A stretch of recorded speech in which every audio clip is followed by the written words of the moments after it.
Catholic bishops in Ireland are calling for respect for life, that ahead of a referendum in May that would overturn its current pro-life laws. The head of Ireland's government has already taken the side. For my part, I will advocate a yes vote. My own views have evolved over time. Life experience does that. That's the Irish Prime Minister speaking on Monday. He says he used to be pro-life, but is now in favor of the repeal. Abortion is currently illegal except if the mother's life or health is in danger. If voters choose to repeal the pro-life amendment, it could allow abortion for the first 12 weeks of pregnancy. Joining us now is Katie Ascough, a pro-life activist from Dublin, Ireland. Last month, Ascough received the Westminster Award for Human Life, Human Rights, and Human Dignity for her achievements in protecting the right to life. So, Katie, the Eighth Amendment of the Irish Constitution acknowledges the right to life. What does the referendum propose, and do you think there's public support for it?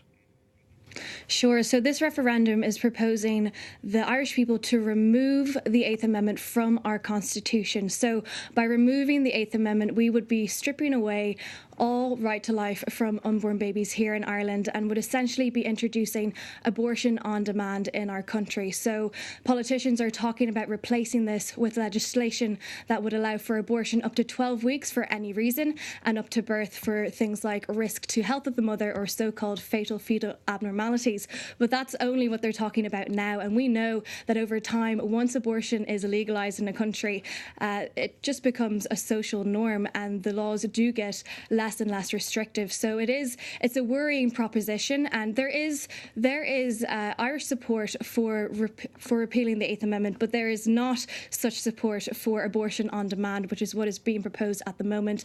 And we are confident that over the next few months, as the public inform themselves and hear the debates on TV and inform themselves over the next few months, we are confident that they will vote to retain the Eighth Amendment. And speaking of those debates, you are campaigning to keep the Eighth Amendment and to protect the unborn. So what's your strategy, and how do you think that's going so far? Absolutely. There's lots being done to work to keep the Eighth Amendment here in Ireland. So we have canvassing teams that are doing incredible work all across the country. We have people going door to door. We have people canvassing on the streets. We also have a big March for Life that's happening in the month of March itself. We have a very strong grassroots movement. That's really the strength and the heart of the pro-life movement here in Ireland. So we're going to have lots of people out having conversations. We're going to have media spokespersons engaging in debate through media outlets as well. And it's going to take everybody really just rolling up their sleeves and getting involved. But we are confident that we have the feet on the ground and the people necessary to do that.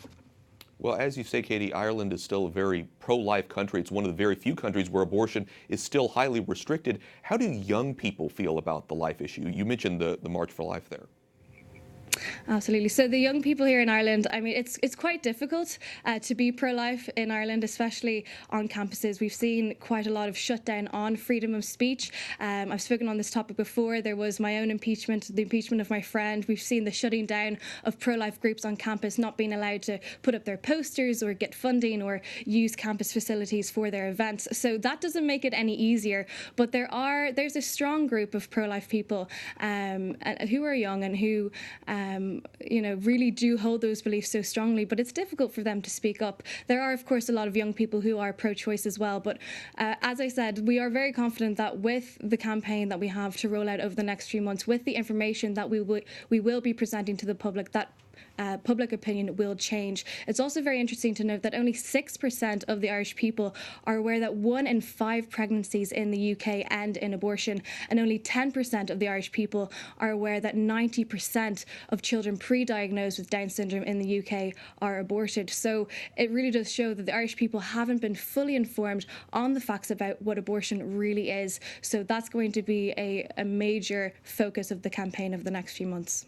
Sure, absolutely. I know there are so many pro-life people who will be supporting your campaign. Katie Ascough, pro-life activist, thanks so much for telling us about it.